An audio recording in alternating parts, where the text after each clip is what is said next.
Hi everyone, I'm Susan Birch, the Health Detective, and welcome back to another podcast. And today I've got Dr. Sarah Zaldivar. We went over how to pronounce your name. I know, I was like, let's see.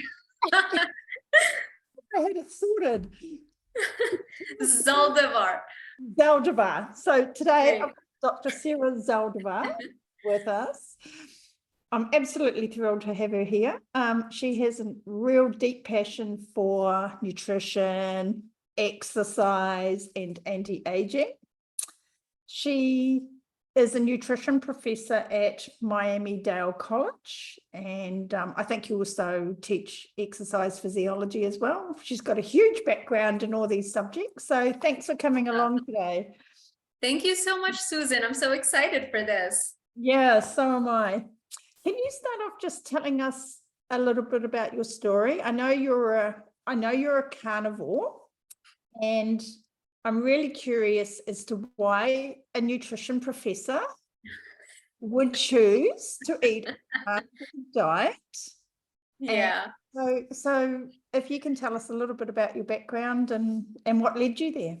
Yeah. I don't know how much detail you want. I'll try to give you like the quick version, and then if you want, I can give you more details. But in a nutshell, I grew up in Lebanon, and right around puberty hit, I started struggling with my weight, and then that escalated into eating disorders, binge eating, and then restrict binge cycles. The first dietitian I saw, I was 14 years old, and she put me on the food guide pyramid back then, which was a base of carbs, high carb, low fat, and I started eating all the carbs and like bowls and bowls of pasta, and like our relatives were like, "Are you sure this is supposed to help?" We're like, yeah, you don't understand. Like, that's what the dietitian said, which just exacerbated my struggles way more. I started having acne, like very, like, the comedones, not necessarily like cystic acne, but like underneath the skin, their skin colored, but like all over,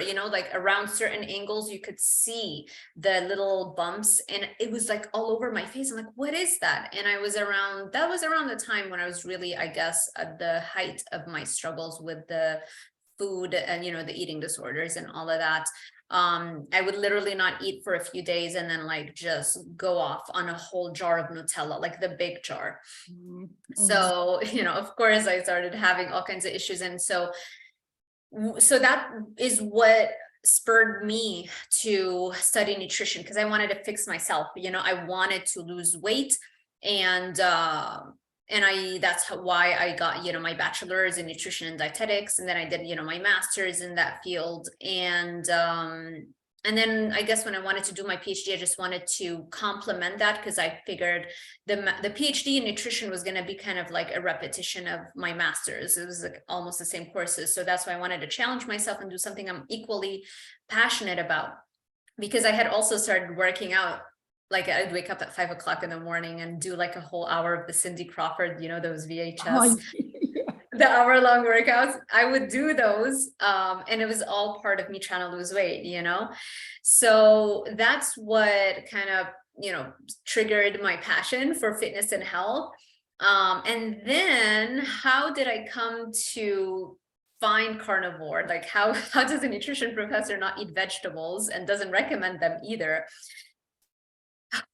That started, I guess, when I went through the whole mainstream medicine, dermatologist after another for my skin, took Accutane twice, took antibiotics for 3 months, took birth control pills, spironolactone for 2 years, all the top, everything, nothing worked.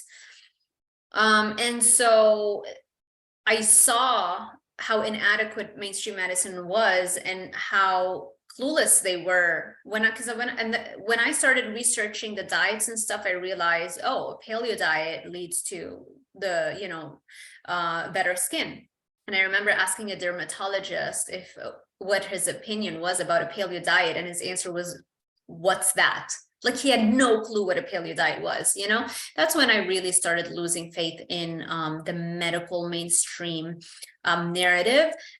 And it's funny because I understood the dietary component for acne, but I still did not apply it for weight loss. I was still like, okay, so I'm going to do paleo, and it worked for my skin, but I was still just doing it for my skin, you know?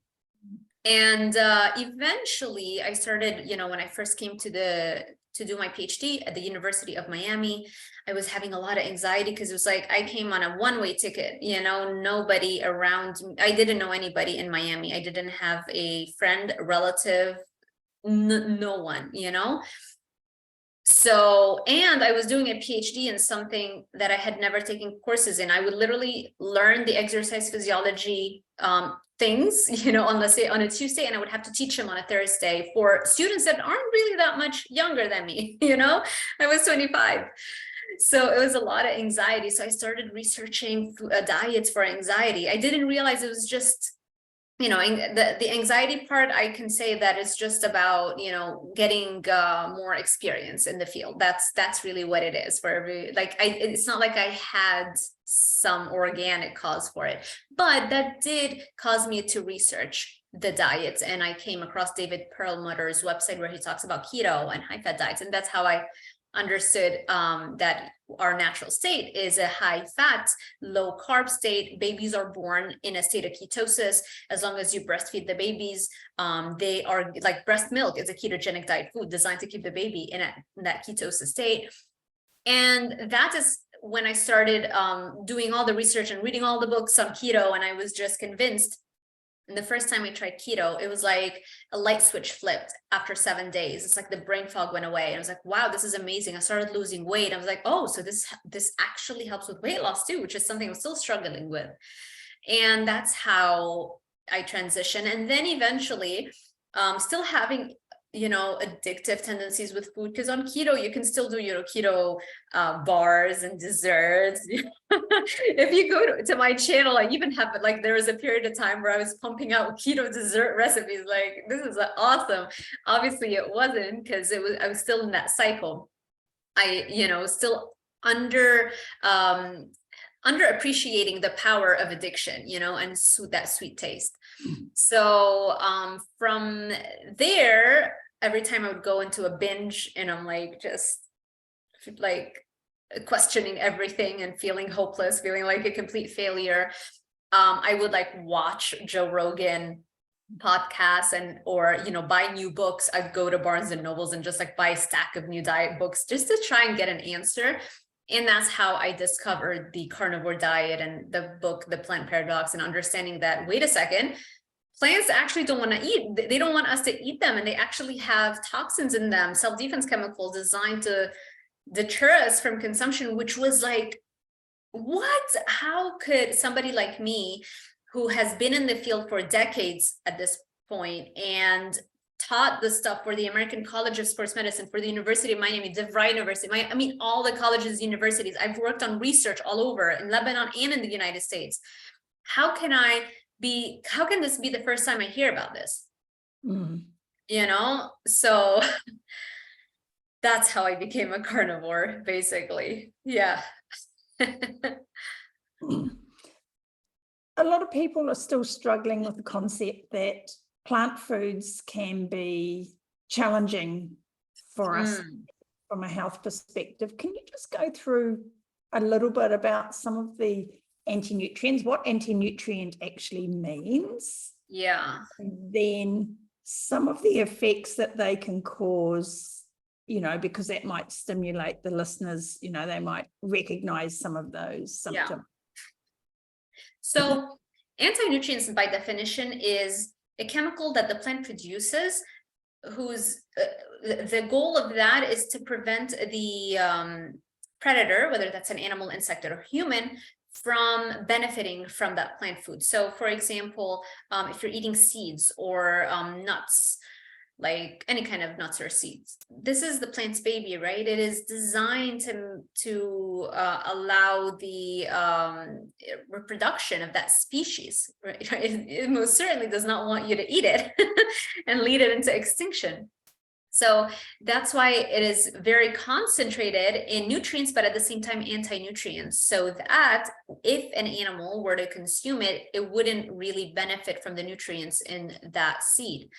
And so you have, things like phytic acid or tannins, or so many other chemicals that are designed to bind to the minerals that you think you're getting from those seeds and also in your body. And it prevents you from absorbing those minerals, and it prevents you from actually utilizing those minerals. And so this is why vegetarianism, veganism, plant-based diets, people eventually they start realizing that their health is going down and they're accumulating nutrient deficiencies. And it's like, how can this be? We're told that fruits and vegetables are so rich in nutrients. And it's like, you think like, if you just look at it on a table form, the databases that are, published by scientists, you think on paper that it's high in nutrients, but you're not actually able to utilize those nutrients because they forget to mention that you have a lot more anti-nutrients that prevent your body from actually absorbing or utilizing those nutrients.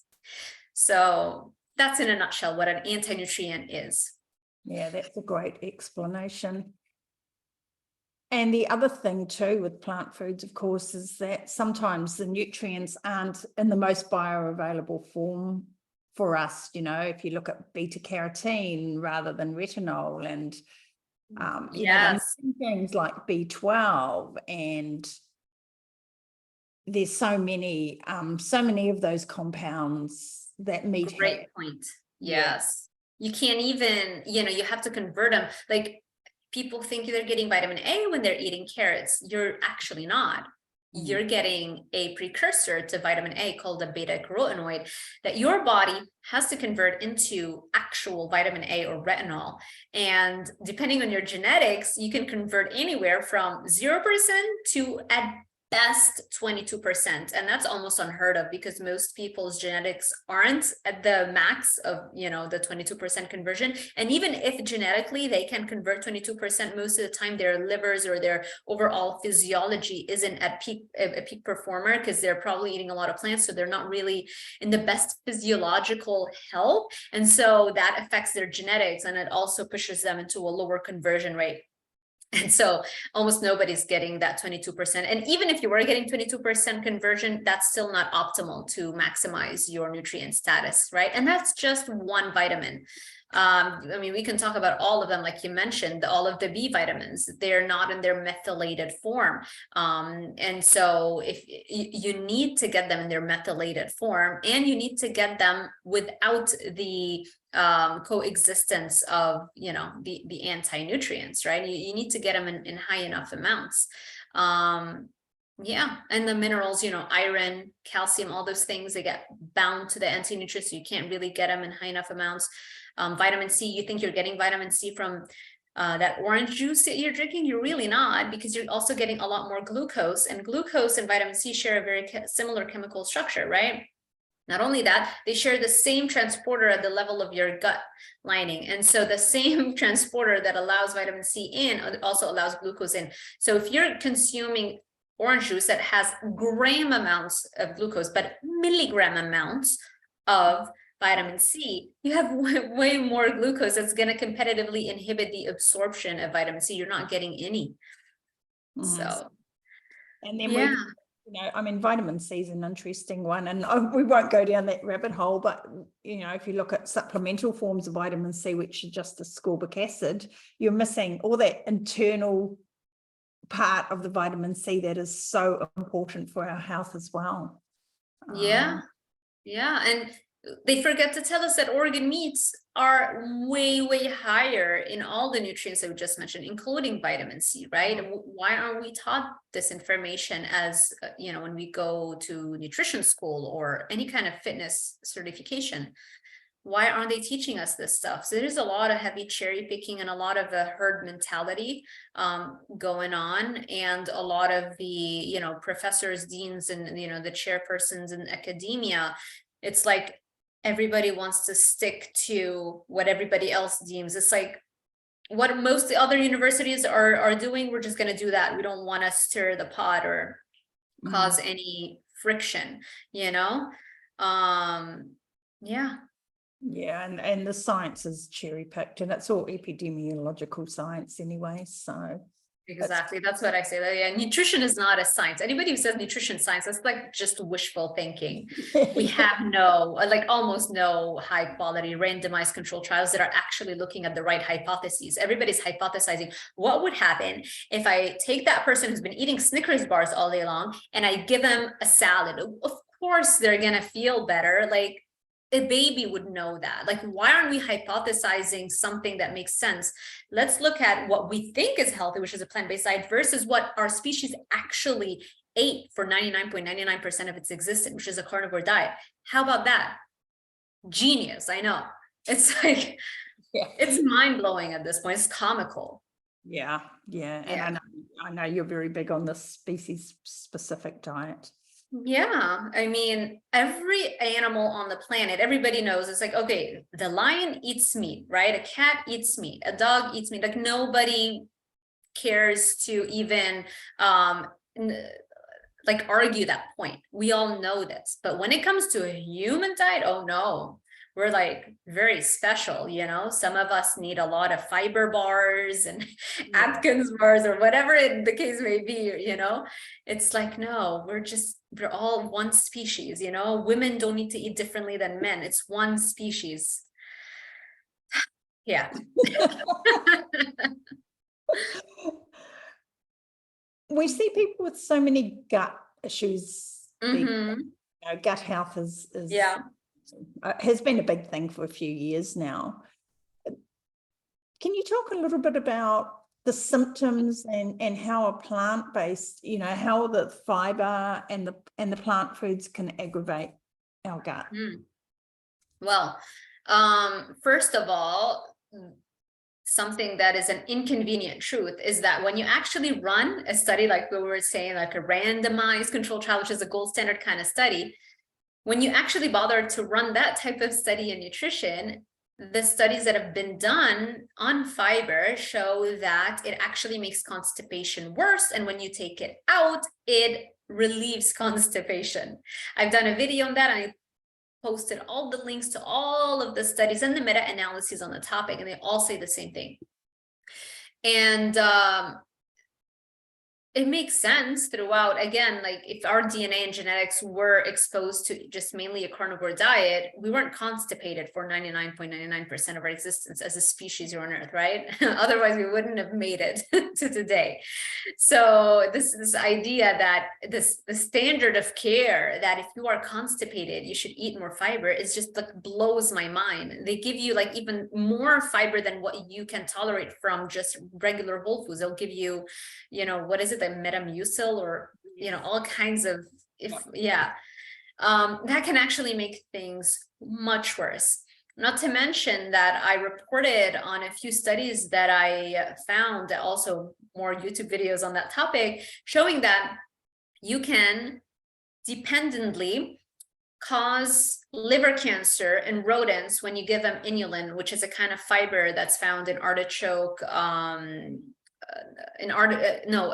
what is it? The Israeli artichokes? Are they called Israeli artichokes? No, it's not called that. I'm not sure. Yeah. Specific type of artichoke. I'm gonna remember it after the podcast. Like, it'll come back to you. But inulin is put in a lot of our supplements and in a lot of our processed food and even in our protein powders and all those things. So it's everywhere. It's so funny. A few years ago, I was trying to create my own protein bars and I bought inulin off of Amazon, and it's this sweet white powder that you get. And I put so much in, like I would put 2 tablespoons per bar. So it was, I guess, a lot. And I remember it would trigger headaches for me. And I was like, why am I getting headaches? And it's like, that's the only major, huge difference. That was before I knew all the stuff that I know about fiber right now. And it's like, you can consistently trigger liver cancer in the rats. Like literally they use the inulin now in rodents to give the rats and the rodents cancer so that then they can figure out ways to reverse the cancer. Oh, wow, that's interesting. I didn't know that. Yeah. Yeah. We do not need fiber. There is zero use for it. It is by definition a food, or no, I shouldn't call it food. It's by definition a substance that we cannot digest. Yeah. By definition, right? And so it leads to inflammation of your large intestinal walls. It leads to diverticulosis, which can then get inflamed. So it just makes no sense. And this whole idea that fiber is helpful, it does not come from science. It comes from epidemiology, which we know that it is so heavily biased by this idea that, you know, plants are healthier for us. And so let's just run epidemiological studies comparing people who are eating whatever they want compared to people who are trying to clean up their act a little bit and working out and not smoking and, you know, eating more real whole foods, you know, as opposed to junk food. So that's the case for like 99% of nutrition scientific studies that are published. It is the lowest quality evidence, and it should not be used to guide policy in any way, shape, or form.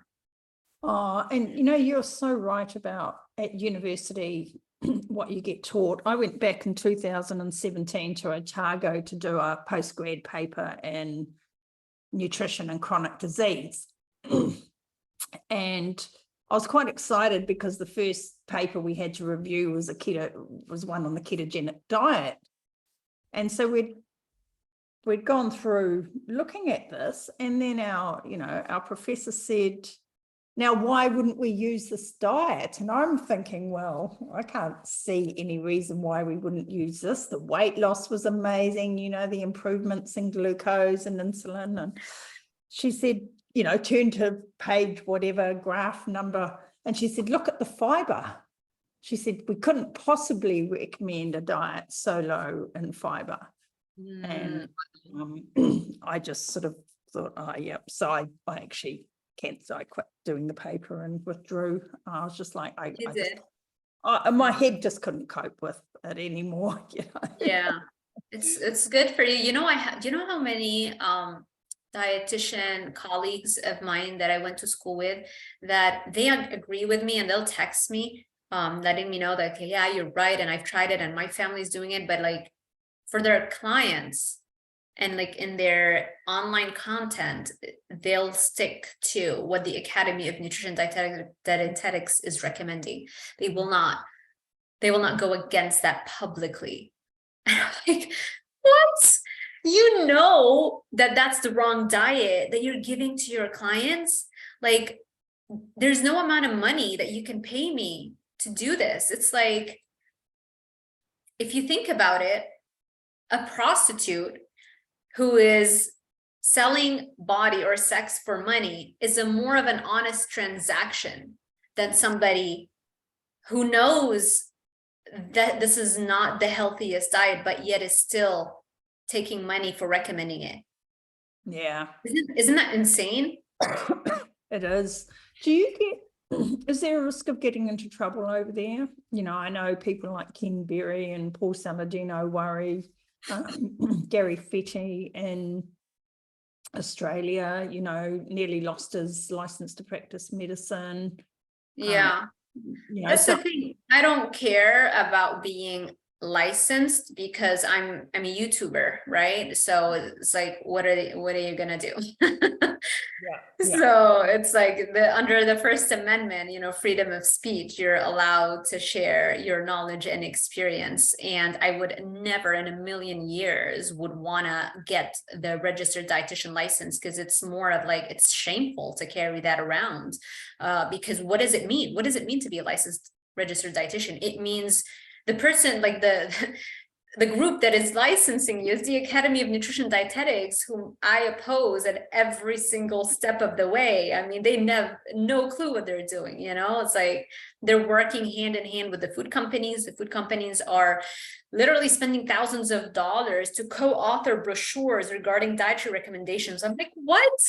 You know, it's trust me, like that's not something to shoot for, nor should it be a goal or ambition for anybody. Yeah. I totally agree with you. Yeah.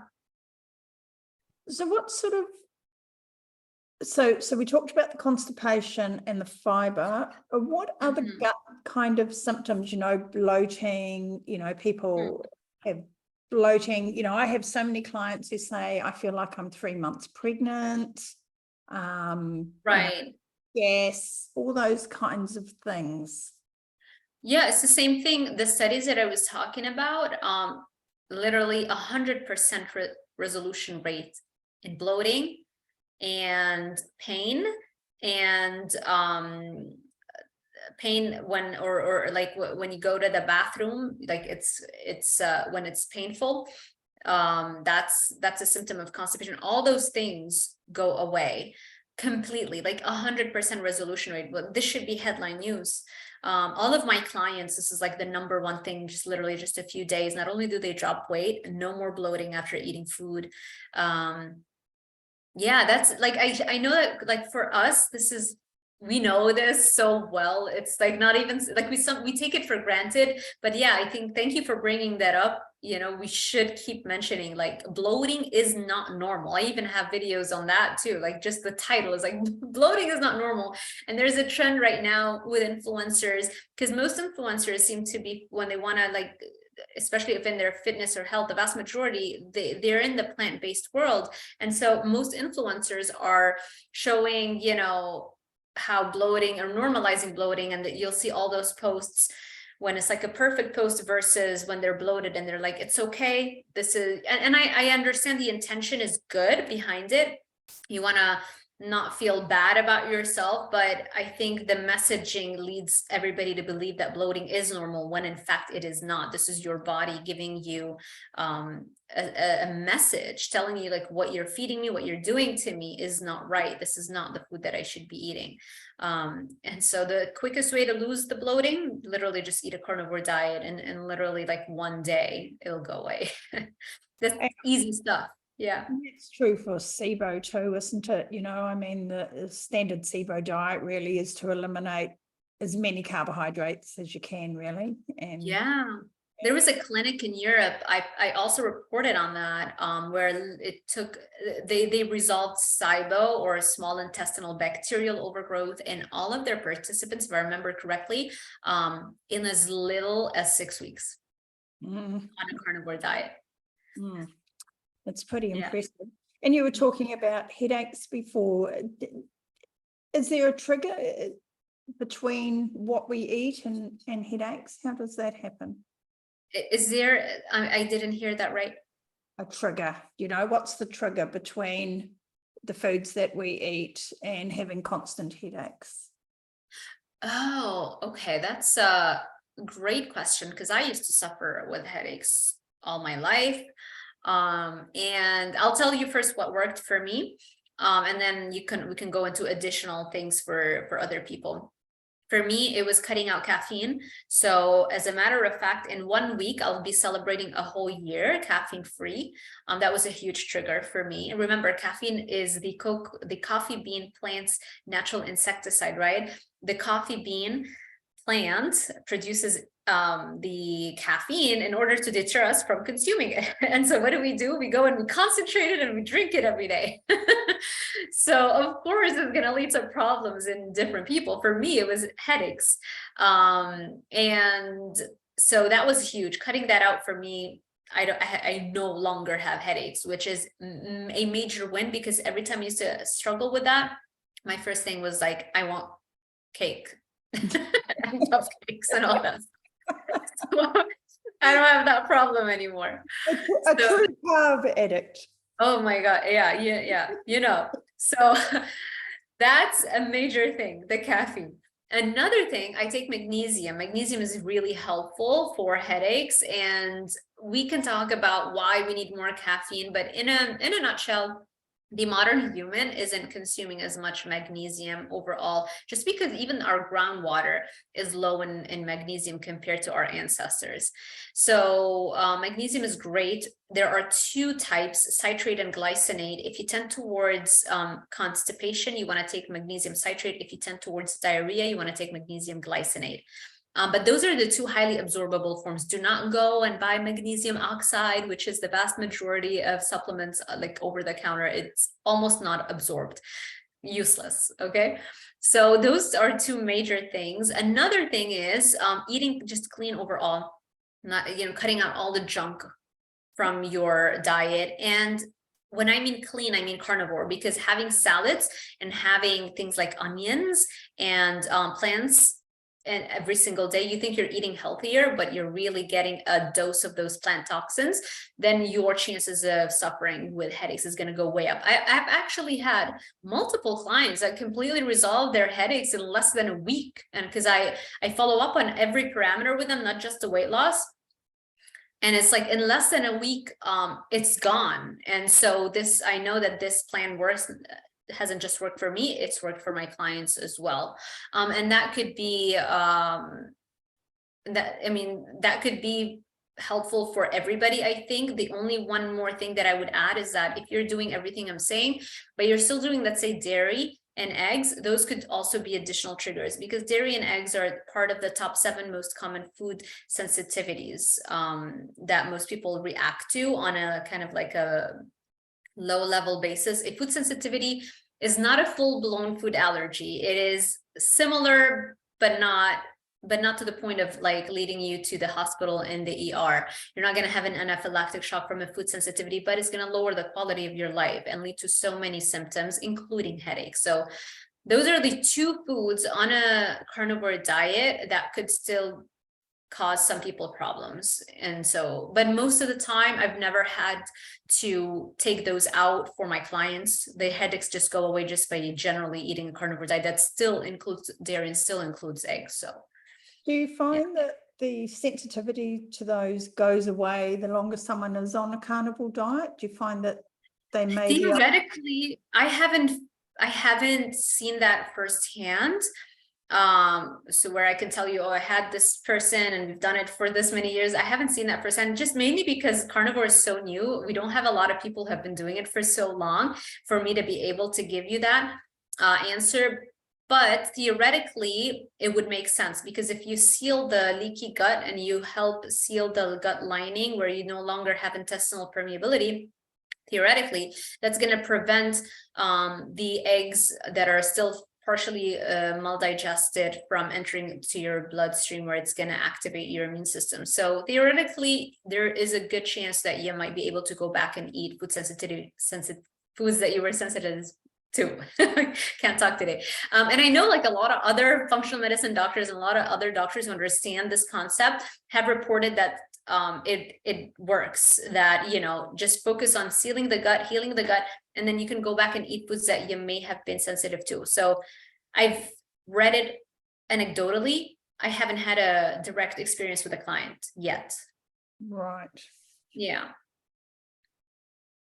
Let's talk about weight loss for a bit, because I know you really specialize in helping people lose weight. Yeah. And I know my experience, of course, is that low carb and carnivore are very beneficial, but sometimes people don't always manage to lose all the weight that they want. And particularly, for those of us who are getting a little bit older, sometimes it's a little bit more of a struggle. Have you got any thoughts, advice, mechanisms of action for that? Yeah, so I really do specialize, I guess, in weight loss.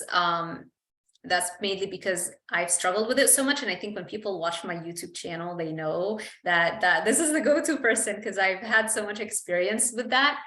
I think the biggest thing or advice that I can give somebody who wants to lose weight is calories still matter. As much as we love to talk about the benefits of meat and, eating real whole foods, calories still matter. And the number one complaint that my clients have is that they've tried to just change the quality of their diet, and they end up, gaining weight, and then they lose their minds, and it's like the weight isn't coming off. And that's when they come reach out, because it's like, okay, just eating all the meat is not gonna allow me to lose weight. Now, if somebody is, let's say, 300 pounds and they start eating meat only, yeah, of course they're going to lose a lot of weight. But a lot of the people that come to me, it's not just massive weight loss. It's a lot of them, they have those last 20, 30 pounds. Those are harder to tackle, right? And so those are the hard pounds. And so those are the ones where you have to start tracking and knowing exactly how many calories you're eating, working out more, creating the calorie deficit. Eventually you're going to plateau. And when you plateau, we're going to change it up with increasing intensities of different workouts. Yeah, I mean, there's so many things that we need to do. Not that it's complicated, it's not, but sometimes, you know, little things can make a huge difference. Little, like an extra set of eyes that is like, okay, that a lot of the times, sometimes, for example, not sometimes, a lot of the times, I'll have clients follow a meal plan, and if they just started with me, they might still not be fully aware of how many calories are found in commonly consumed foods, let's say an ounce of ground beef. And so they might think that it's got only 40 calories when in fact it's got 80 calories, right? And then you're eating that every single day, and maybe you're overeating on certain days. And so by the end of the week, you're not creating a calorie deficit. And so the weight isn't budging. And so the way that I detect that is because I have them enter everything on my MyFitnessPal, which is a tracking app, and I can see it, like they can share it with me. So I can go in and then I'll review it. And it's like, okay, there you go. You know, problem solved. And then so they do the adjustment, and then next week we start dropping weight easily. Yeah. So little things, people don't realize how careful you have to be about little things here and there, but one thing after another makes a huge difference. I'm glad you mentioned about the calories, because I think with paleo becoming so popular, there's this perception that, oh, so long as you're not eating carbs, everything's fine. Yeah. And you know, you were talking earlier about how you used to post, you know, have all these yummy, delicious treats and desserts. And, you know, really the main component of our calories are from fat or carbs. And they actually do still matter. Yeah, and they taste good, right? I mean, the keto treats, the more it tastes good, the more you're going to eat of it. And if you already have a tendency to overeat those kinds of foods, then that's a challenge. You can't include that in your regular, you know, day-to-day meal plan. And most people, I find that's the biggest thing. It's the addiction, right? It's the carb addiction and the sweet taste addiction. So they might be doing keto, but still addicted to the sweetness. So, and it's not like, oh, you don't have to go zero carb all the time or zero sweetness. Like we don't have to be so terrified of them. But we definitely want to understand that those are addictive substances, and it's best not to put it in as a daily occurrence. Now, if you have this one afternoon where you're having a meltdown for whatever reason, it's okay. You can have some keto treats. Just like right after that, your next meal, just go back to your regular bland food, so that you're not constantly triggering that addiction, you know? Yeah. Very important. And what importance do you place on the nutrient density of food? I personally place a huge importance on kind of the nutrients versus the energy ratio of food, and making sure that we are getting all those nutrients that we were talking about earlier. It's important, but at the same time, know that, for example, the fat is important, right? Let's say, you know, the fat from a ribeye is important, while even though it might not be like the highest in all kinds of nutrients compared to some other type of food, it's still important because of the kind of fat that it has. It's still like a healthy food, you know? But yeah, nutrient density, I mean, that's the whole idea behind eating more ancestrally compatible foods or more animal foods, because they actually are the richest in vitamins and minerals and other nutrients, right? Like taurine, carnosine, creatine, all of those great nutrients that don't get talked enough about. So they are definitely more nutrient dense compared to a piece of lettuce or, you know, whatever other plant foods, even like kale, spinach, because you're not actually absorbing those nutrients in those plant foods. So it doesn't matter what it says on the paper, you can't access those nutrients. Not only that, you're getting an onslaught of plant toxins like oxalates that are going to lead you to have a kidney stone down the road, and, you know, all kinds, and speed up the aging process as well. Oxalates mess up with the collagen matrix, with your joints. You're going to have more aches and pains. You know, the list goes on for all of the problems that you're going to start suffering from at an earlier age if you are consuming all those the leafy greens, the dark green leafy vegetables that we are told are like so nutrient dense. I really love this. You're doing a great job of explaining all these concepts there, Sarah. Yay, I'm good, I'm glad.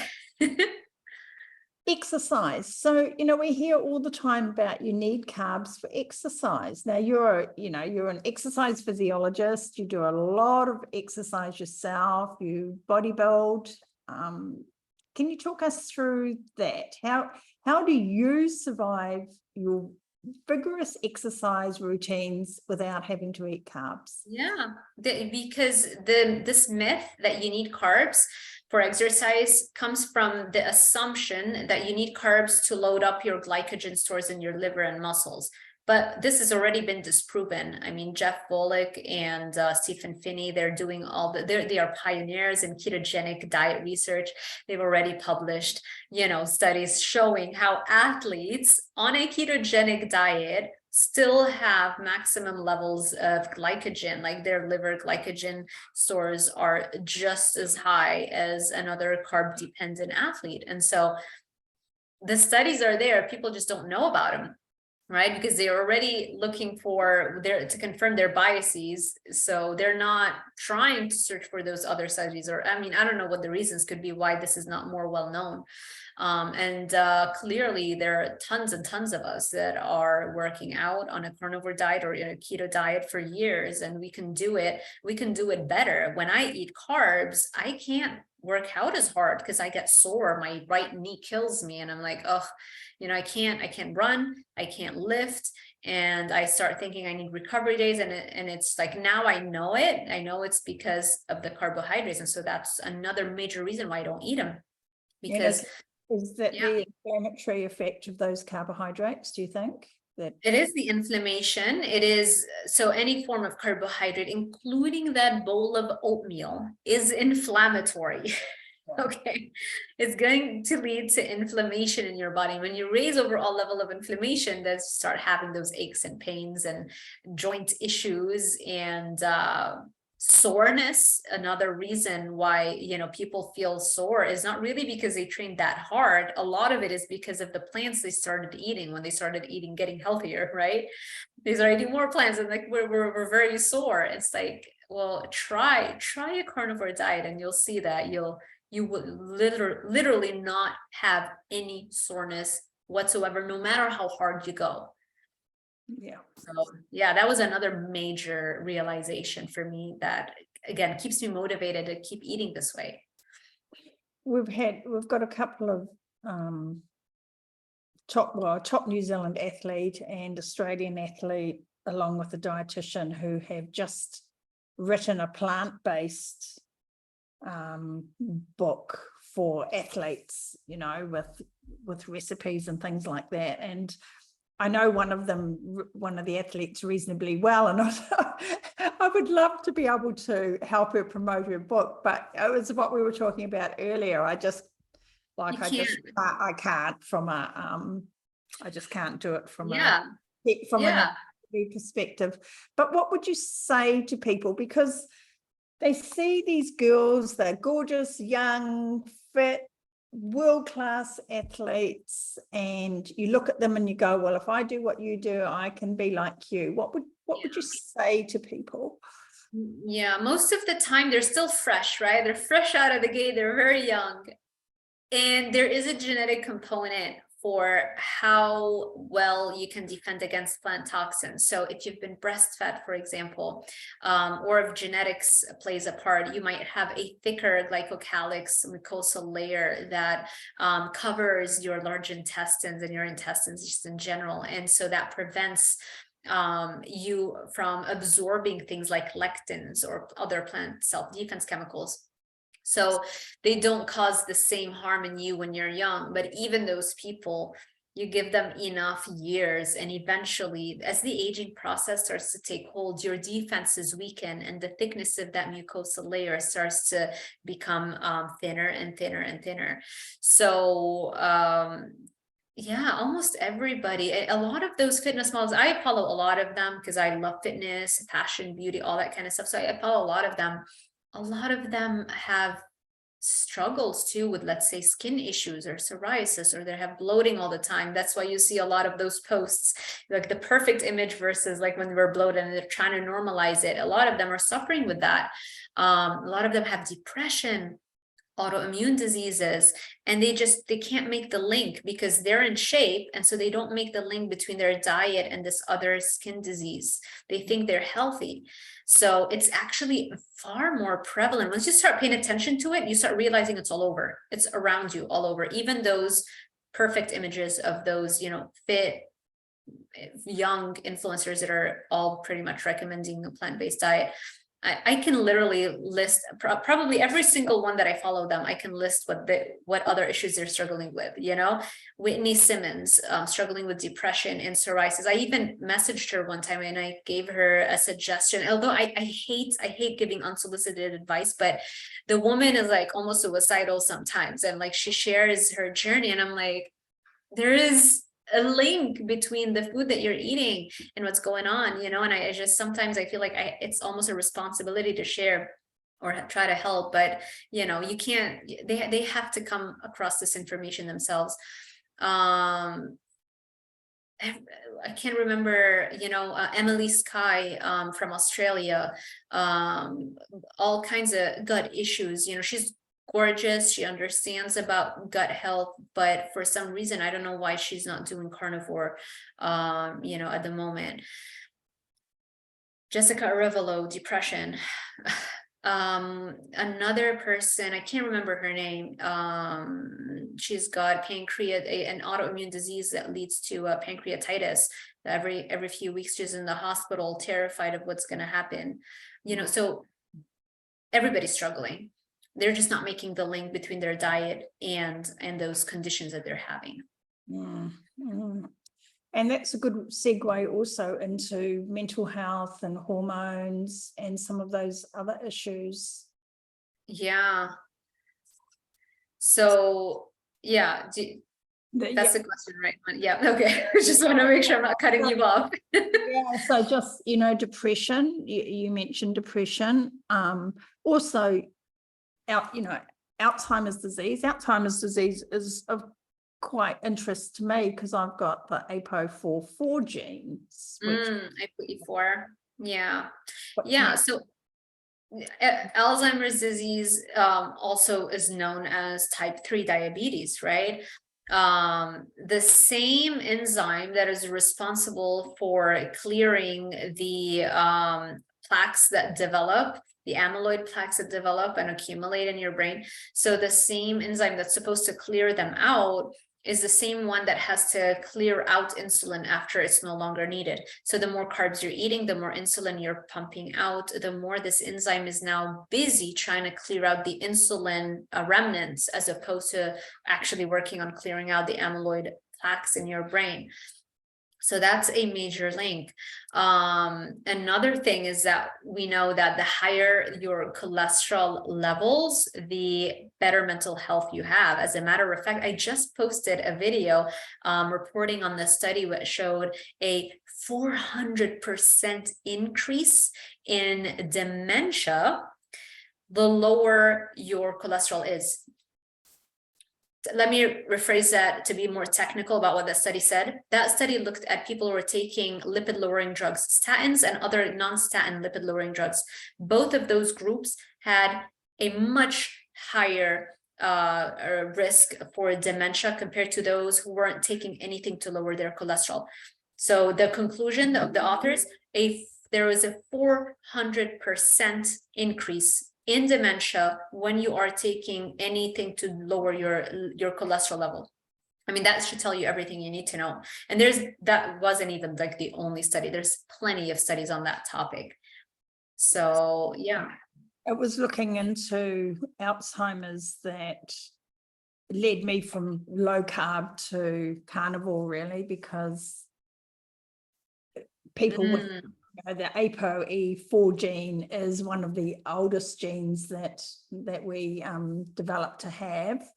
And we developed it when we were still eating sort of carrion and we were scavengers and things like, you know, we had that kind of diet and we didn't have that very carbohydrate focused diet. So I just thought, oh, well, I guess that would be the right track to go down. And I hadn't even heard of carnivore. It wasn't until I started eating that way that then I came across all these other people doing carnivore as well. Yeah.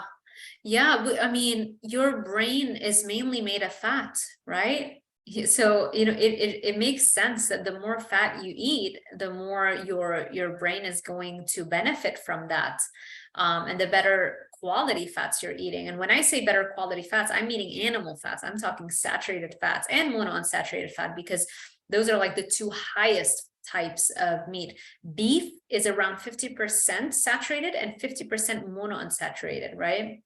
And so a lot of people just like to focus on how, you know, the saturated fat is so bad for you. They forget that it's only 50% saturated fat and the other 50 is monounsaturated fat. And everybody agrees how great the monounsaturated fat is. They just choose to push olives and olive oil, which is a fruit that literally you cannot eat. If you picked out of a tree, I mean, it's so bitter and like you couldn't eat it. It has to be detoxified and whatever. So why are we pushing such a highly processed and refined food? Even to make regular olives, they have to be processed so much for you to eat a regular whole olive. Why are we pushing that as a source of monounsaturated fat when you can get it from actual ancestral foods, real whole foods that require almost zero processing other than some cooking? And even if you don't cook it, you're still fine. And I did a podcast with Jesper Ludlam not so long ago, and he's written a book about arachidonic acid and the importance of that in our health. And again, our best source of that is from all the animal foods. So you know, sort of the whole picture really comes together. I'm pleased to say I have very high cholesterol, so I hope that that's going to prevent me from my Alzheimer's disease. You have a very strong what?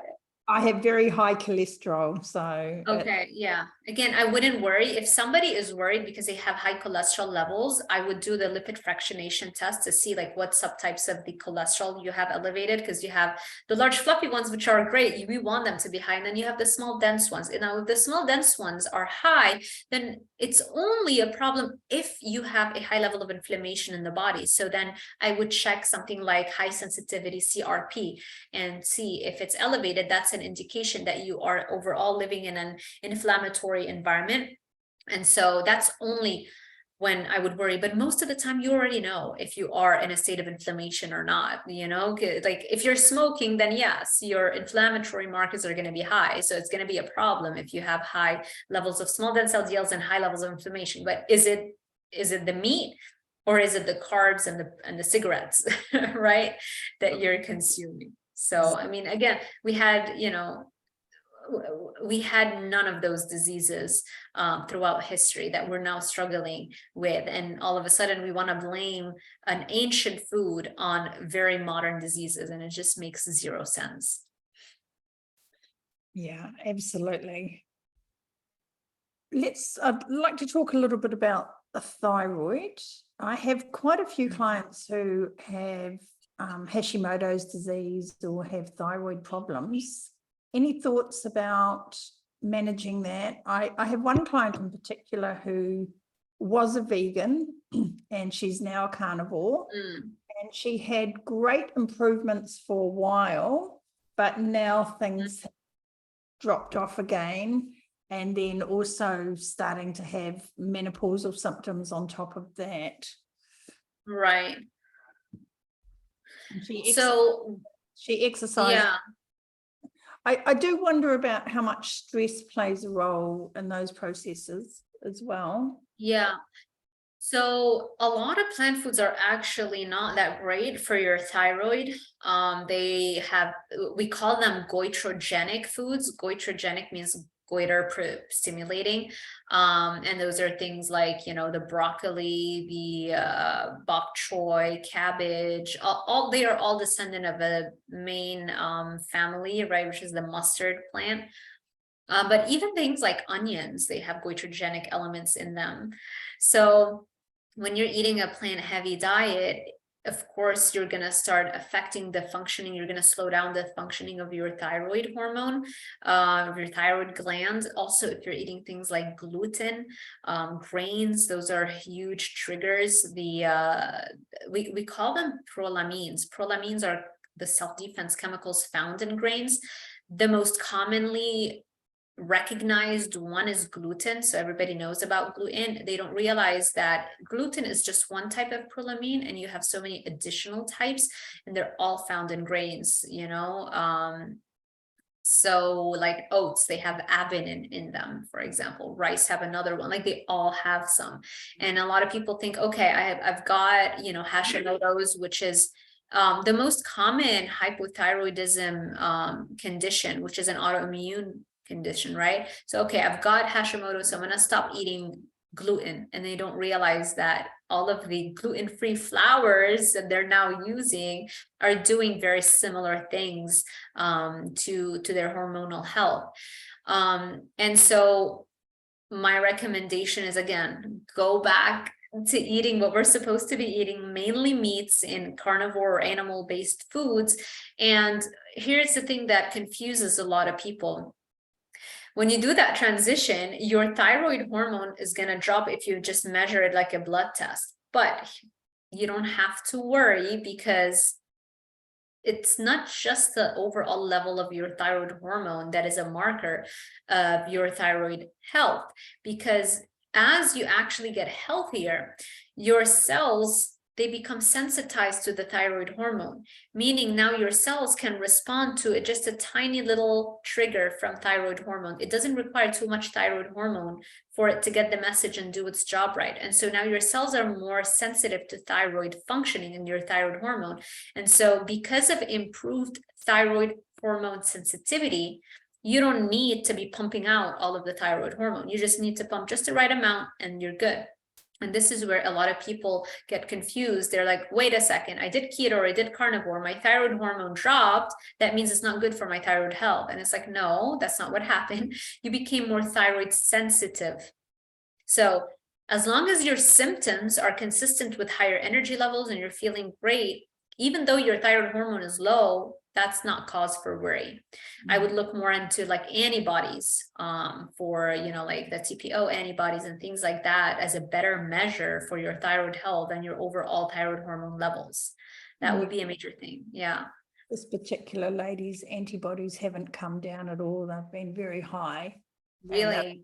And they've remained high despite, she sort of went carnivore-ish, or pretty much carnivore actually, and she's very strict about her food at the start of the pandemic. So, she's been doing it for a good couple of years, but she was vegan for probably 20, 25 years. So she's had those antibodies elevated from before that, or does she have any earlier tests? So they've always been elevated, even on a vegan diet. And then they haven't dropped. Yeah. And she had hair loss, and then she felt much better. The hair loss stopped. She felt much better, and now some of those symptoms are kicking back in again. Yeah. So something that might be helpful. I did this video the other day on L-cannabinine, which is a plant anti-nutrient, right? And it's found in alfalfa sprouts and soybeans and fava beans and onions. And this L-cannabinine can trigger lupus, which is an autoimmune disease, right? It can trigger lupus in people. So I remember it's mentioned in that video where the authors are saying how even after you remove the L-cannabinine from the diet, the antibodies can be detected even up to 2 years afterwards. So that means you're still having auto antibodies, right? Still triggering lupus even 2 years after stopping the consumption of L-cannabinine from your diet. So it might be that she might need a little bit more time to heal. And also I would look into any additional ways to speed that up, like environmental triggers for autoimmune diseases, because it's not just the diet. If you caught it early on, oftentimes the diet is more than enough, but there are other things that can affect it as well. There are environmental toxins that can also trigger autoimmunity in people if she's already allowed that to develop for over so many years, so it might require additional support in those areas as well. Great. Excellent. Thank you. I'll get her to have a look at your video about the L-cannabinine. Yeah, the L-cannabinine. Yeah, that's So hormones, PCOS, perimenopause, menopause. What are your thoughts about that? I see so many women, they're suffering terribly, and so they're looking at hormone replacement therapy and looking at taking lots of herbs, and we have all this kind of herbal medicine for those kinds of symptoms. What are your thoughts about that? So with the herbal treatment, I would always want to first look at the root cause. And now, of course, aging is a major root cause for sure. We're not denying that the aging process is happening, and that can eventually lead to menopause, and it always will. But we can do things to slow down the aging process. So with the herbs, sometimes it's if you're still eating the wrong diet that's speeding up your aging process, you're still eating, seed oils, carbs, sugars, things that we know can speed up the aging process. If you're still not exercising, exercise is a major way to slow down the aging process. It kills off one of the main drivers of the aging process, which is the accumulation of senescent cells, or zombie cells, if you want to call them by their fun name. So I've got videos a lot on zombie cells. I'm really fascinated by the whole topic.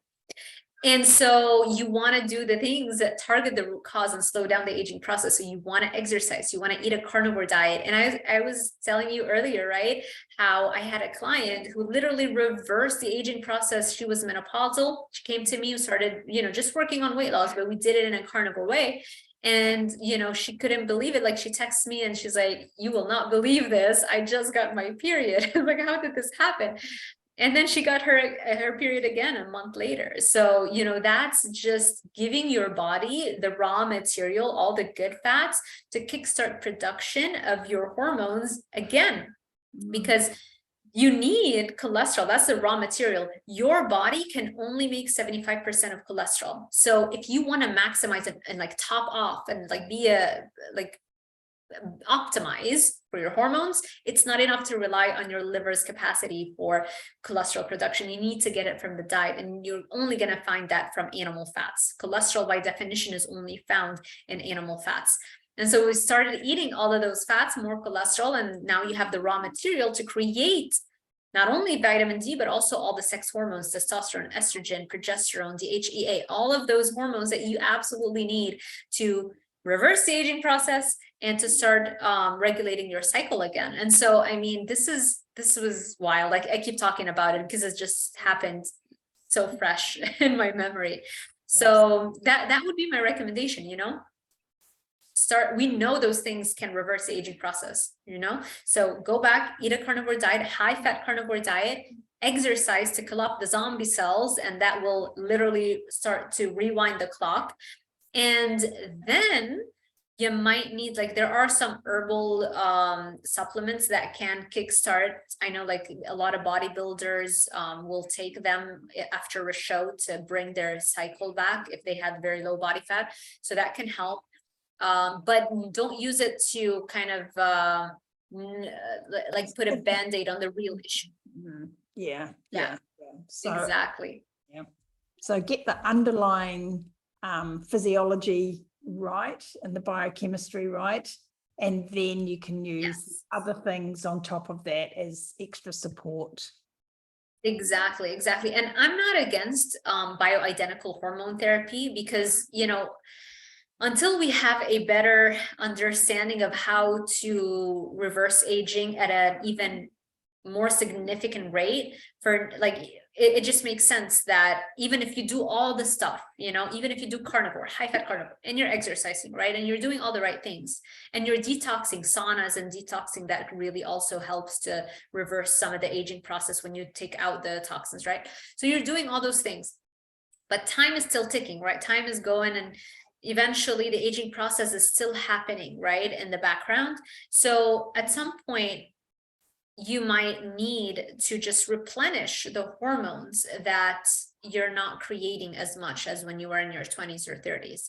And now we have definitely much safer, newer generation bioidentical hormones that are going to help you get younger. And when you get younger, your risk for cancer, heart disease, all of those diseases, those are diseases of aging. So if you don't want an increased risk of getting any of those diseases, then focusing on the anti-aging component should be front and center. And that is like the number one thing that you should be focused on. And that's something I'm super passionate about, you know, at any age that you are. You can be 20, and I think you still want to really focus on the anti-aging aspect, because aging starts the moment that you are born, right? And we know how it ends. Yes. So why not do things to give ourselves way more time? And we know we can do that with everything that, you know, science has to offer. And quality of time too, not drug-induced time where the quality of life, you're kept alive, but the quality of life is not very high. Exactly.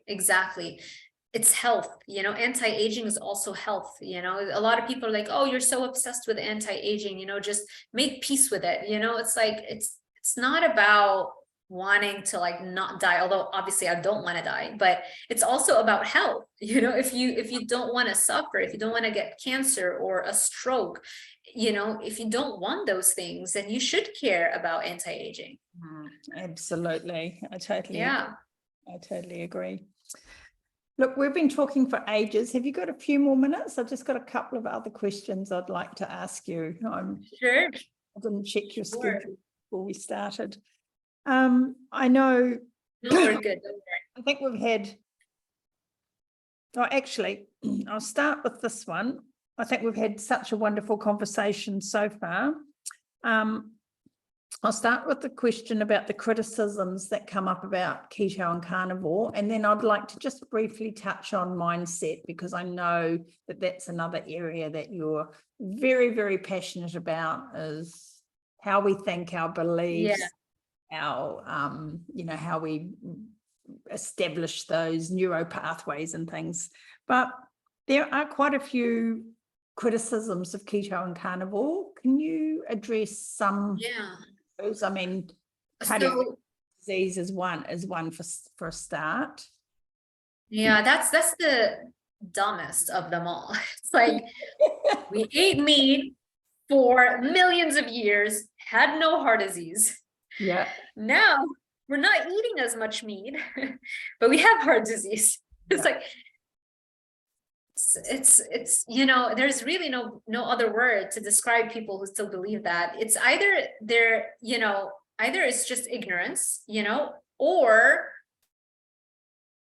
is there anything else other than ignorance? I don't know. I mean, I know, especially the doctors.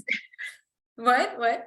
I was going to say, I know if you ask a doctor what the mechanism is for eating fat and cholesterol and then causing heart disease, they don't actually have an explanation. They kind of think it's like putting fat down the sinkhole or something, and it just slowly blocks it. But you know, that's not the mechanism of injury at all. No, just because you find cholesterol at the site of injury, it doesn't mean that cholesterol is the cause of injury. What if cholesterol is rushing to the site of injury to help, just like your immune cells, your macrophages rush to the site of plaque and injury to help, right? So to confuse such a basic physiological marker and physiological chemical as the cause of heart disease is mind-blowing. And that goes all into the whole mainstream medicine, the way that medical doctors are so busy, they're barely being taught any nutrition and physiology. It's all about pharmacology.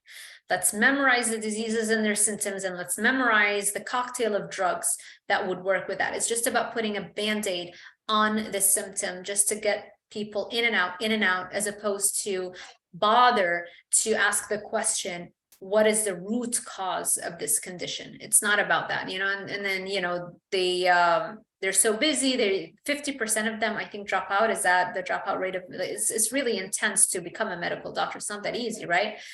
And then you're done, and then you're resident, barely getting enough sleep, barely having enough time to complete the program, and then you start working to pay off all your student loan. And so you don't have time to do research, you know, like you and I with the YouTube and with their teaching, we're researching most of the time. They don't have the time to do that. So they're just relying on quick ways to get the continuing medical education credits. And guess who is volunteering all of these continuing education credits? The pharmaceutical companies, because they have a huge incentive in providing the education to our doctors. But guess what kind of education you're going to get from a company whose sole interest is to increase and maximize its profits? You know, you're definitely not going to hear about natural ways to treat root causes of disease that make no one any kind of real profit, right? And that's the tragic state of medicine nowadays. And so they don't know any better, and they just get brainwashed into what the narrative is. And the narrative is driven by who has the most amount of money, because the pharmaceutical companies, they are major funders of all kinds of studies, right? And so when you have somebody who's got all this money and a real incentive to maximize their profits, and they're pumping it into the scientific field, so now you're pumping out more studies. There's like an uneven balance with with who's funding most of the studies, right? And so of course you're going to push more of a narrative where there's more money to push that narrative. So just because nobody has bothered to fund a carnivore diet study doesn't mean that a carnivore diet is not the optimal human diet. It's just that nobody's going to make money out of that. Ranchers are barely getting by. They're trying to hang on as much as they can. They can't make the kind of profit as somebody who's selling something like crack cocaine, which is sugar, right, is making, because the other person has the addiction going in for them, right, going on for them. So they're making a lot more profit than the rancher who, you know, who's trying to convince you to get their meat, and you're like, I'd rather have a cupcake. So that's what's driving the narrative. That's what's driving the totality of evidence, or scientific evidence. Where the money comes from is what gets funded, and that's where you have more studies on that topic. This is why you have tons of studies on supplements. So there's a lot of money to be made with supplements. Doesn't mean that all supplements are bad. It just means that we always need to keep that in mind, you know, and not just believe every study that comes out. And I think we have to be careful with supplements the same way we are with pharmaceuticals, that more so, yeah. we're not. No, I'd say more so with pharmaceuticals, yeah. Yeah, because with supplements, sometimes we're just trying to get symptom alleviation rather than treating the root cause again. And I think that that's True. a little bit of a trap as well. It's like a band-aid again, yeah. You always want to try to figure out what the root cause is, and then I'm not, I do think that plants are better looked at as medicine as opposed to as food. But even with that, you don't want to use them just while you're still eating the wrong foods and still smoking, that supplement is not going to do anything. We've got to get that basic physiology right to start off with. Yeah. So let's say people have been listening to you talking today and are feeling absolutely inspired that they're going to do something and take control of their health, and they're going to look at changing their diet and doing some exercise. And then it gets tough, It's easy when we feel motivated, and we come off the back of listening to something that's been inspirational for us, and then a few weeks in, it starts to get tough. Yeah, that's the usual course. That's right. Momentum is huge. So you want to keep the momentum going. And a lot of times what ends up happening, if you're not seeing consistent progress in, I'm assuming you're talking about weight loss, right? Or just in general? Okay. Yep. Weight loss. Yep. I guess weight loss, but maybe also some symptom alleviations as well, when people have been having bad symptoms for a long time, and then they go, oh, it hasn't really improved, so why should I even bother? Yeah. So if it hasn't, so let's say you have symptoms, I actually find that people who have autoimmune diseases and like really bad symptoms, it's much easier for them to stick to carnivore because they have a strong reason, right? But if it's not helping, then there's something that they're doing that you need to look at the plan. So I think it's about listening to your motivation. If your motivation is dipping, that's a message that you need to listen to. Why is it dipping? It's your body, your subconscious mind is trying to tell you something. If your motivation is dipping because you're not getting symptom relief, then maybe there's something wrong with the program you're on. Maybe you're still eating, maybe the coffee is a problem for you. Maybe the veggies that you're still including could be the problem for you. You need to cut those out, right? So it is important to look back at the plan and see if we can make adjustments to make it more effective so that we can see a result. You have to see a result. That's what keeps momentum going. That's what keeps motivation going. And that's how it should be. So I'm not about, if just like push through all the time, because sometimes it's just a subconscious message from your mind telling you, wait a second, what you're doing might not be working and it's time to reassess. So that's with regards to, let's say, autoimmune issues. Now with the weight loss things, again, if we're not seeing results or the results have started to slow down, that can also start to, your motivation is going to dip, and it should dip if you're not seeing results. Again, it's a message. You should listen to that. But instead of saying, I give up, it's like, no, what are the adjustments that I need to make? Maybe I started eating a new food and I'm tracking it wrong. I'm thinking it has far less calories than what it actually has. This has happened to me countless times, so it happens all the time. And this is where you and I come in, right? When you have a coach, we're tracking them. It's like, oh, that's simple. This is what you did. And so you didn't find the result. And of course, you're not going to be motivated. So we're going to change that, make the adjustment, go back and find the results. You have to see consistent results. That is what drives motivation. And that's, that's what's telling you that you're doing the right thing. So it's not about have patience. Although sometimes you might have to just trust the process. Sometimes with weight loss, you're not going to see a weight drop every single week. Sometimes it takes 2 weeks, but I don't think like more than that, then there's something we need to do, because sometimes there are all kind of explanations for why that happens, for why sometimes weight loss doesn't happen until like on one day you wake up and all the caloric deficit that you've created all of a sudden leads to a whoosh. We call it the whoosh effect, where all of a sudden you drop 2 pounds, right?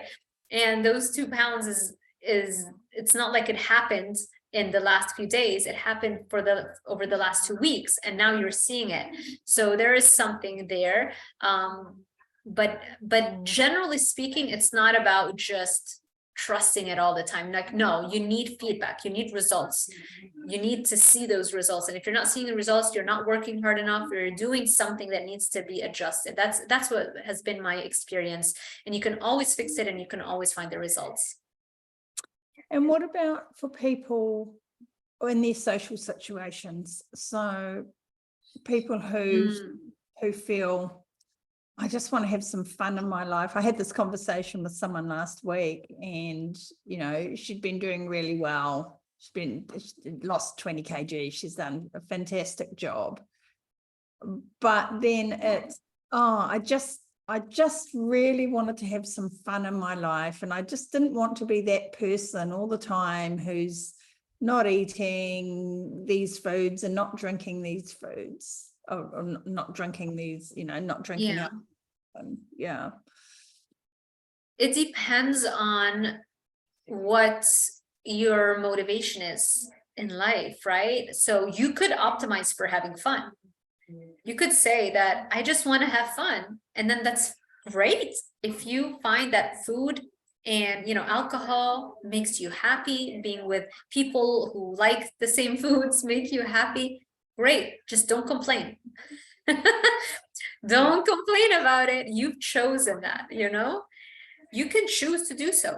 You can also choose to optimize for fitness and health and feeling great in your own skin, and then being able to do things that otherwise maybe you couldn't have done because of your lack of fitness, right? So maybe as you get fitter, you can, I don't know, you can take on acting jobs, or go on longer hikes, or, you know, whatever it is that you're prioritizing for, right? So you have to know yourself, you have to know what makes you happy. And if just eating food and spending time with people who enjoy that activity actually makes you happier than being fit, then you should go do that, you know? So it really depends. Like for me, I spend a lot of time working out and thinking about fitness and health. But for me, I look at it as I'm earning years. I'm adding years to my life. You know, I'm a very curious person. I would love to be here for as long as humanly possible. Wouldn't it be great to know what's happening every day? The only thing that ever got me out of bed when I was like even a preteen, even before hitting my teenage years, the only thing that would get me out of bed early is if like we had relatives over and I could hear them like gossiping in the kitchen. I'd be out of bed in a second. I need to know everything about everything. You know, I have a severe case of FOMO, fear of missing out. And so for that reason, for me, that's a major driver. I want to be around. I want to know what's going to happen to the world, you know? So for me, I'm optimizing for that. So I prefer to have that and do whatever it takes for me to have that, as opposed to maybe having a little bit of fun now, but then cutting my life short. You know what I mean? Yes, absolutely. So, yeah. There is no free lunch. You can, you know, if you want something, there is a price to pay, you know? So now the question is, what is it that you want? And what are you willing to do to get there? You know? I heard an amazing quote. Well, I heard a great quote the other day. I can't remember who said it, but it went, you can have anything you want, but you can't have everything you want. And that's pretty much what you're saying now. You know, you make a choice, you decide what you want. Yeah. That's a good quote as it relates to what we're talking about. Because I was going to say, you can have everything you want, but just like maybe not all at the same time. Like you want to like get one thing and then you can work on getting the other thing, you know, and then work on getting the other thing. But given what the context, I guess, that we're talking about, you can't right now optimize for all the food and all the fitness. It's hard. Or the longevity, you know, you can choose the food now, but then you can't optimize for the longevity later, or the healthy aging, you know, rather than taking 20 medications. Yeah, exactly. And I get it. I get that it takes so much out of you to like, you literally, it's like the deck is stacked so against you with regards to health and fitness, especially here in the United States, but I'm assuming most of the world now, because just highly palatable foods are so available, and they're so marketed heavily to us. You know, all the restaurants want to make you think that this is the best thing ever to go to their place every day and have fun, right? All the resorts want you to believe that. All the food companies want you to believe that. Everybody wants you to believe that. And so you have to really fight an uphill battle every day if you really want to be optimally fit and healthy. But it gets easier. That battle gets easier as you lay down those habits and those neural circuits. It becomes easier and easier and easier as time goes on. But I do understand where people are coming from, you know, and it's just about deciding what you really want to optimize for, deciding what you want and what really makes you happy. And if you choose one thing, don't complain about any negative things that come with it, right? Just like if you choose fitness, don't complain about what it takes to be there. Same thing. Yeah. Well, I think that's a fantastic place to leave it. This has been a wonderful conversation. Thank you, Dr. Sarah. Just really enjoyed talking to you, and I hope people get so much out of what you've shared today. Can you just tell everyone where to find you, and I'll make sure I put all your links in the show notes for them. Yes, so thank you so much, Susan. This has been a pleasure. I had a fantastic time talking to you. So people can find me all over the internet. It's very easy to find me. And I think you can see my name here, Dr. Sarah Zaldivar with an H. So that's my YouTube channel where I'm very active. I'm also active on Instagram. It's at dr.sarah with an H .Zaldivar. I also have Facebook gets updated automatically whenever I post anything on Instagram. I have my website, drsarahzaldivar.com, where you can see I mainly did that just to outline my coaching packages. So it's not like there are blogs at the moment. It's mainly like the coaching packages and stuff like that, and links to my social media. I do have Twitter, LinkedIn, TikTok. Am I missing one? I have them all, but the ones that I have the time and sanity to keep updating would be YouTube mainly, and Instagram as well. Instagram is more like what I eat, what I work out, things like that. Great. And sometimes some science. Yeah. And you work online with your coaching packages, so if anybody wants, yeah, I do Zoom calls. That's definitely not in person, which I think everybody loves nowadays. You just hop on a call, because you can do everything and more just online, Wonderful. Well, any last thoughts you'd like to share before we wrap this up? I'm gonna try to go for it and see if I remember this. Addiction is giving up everything else for one thing, and recovery is having everything else for giving up one thing, something like that. I knew I'm gonna mess it up, but that's the gist of the idea. So keep that in mind, because when people really wanna just keep indulging in addictive foods, all of a sudden you realize that the only time you're really happy is when there's food involved.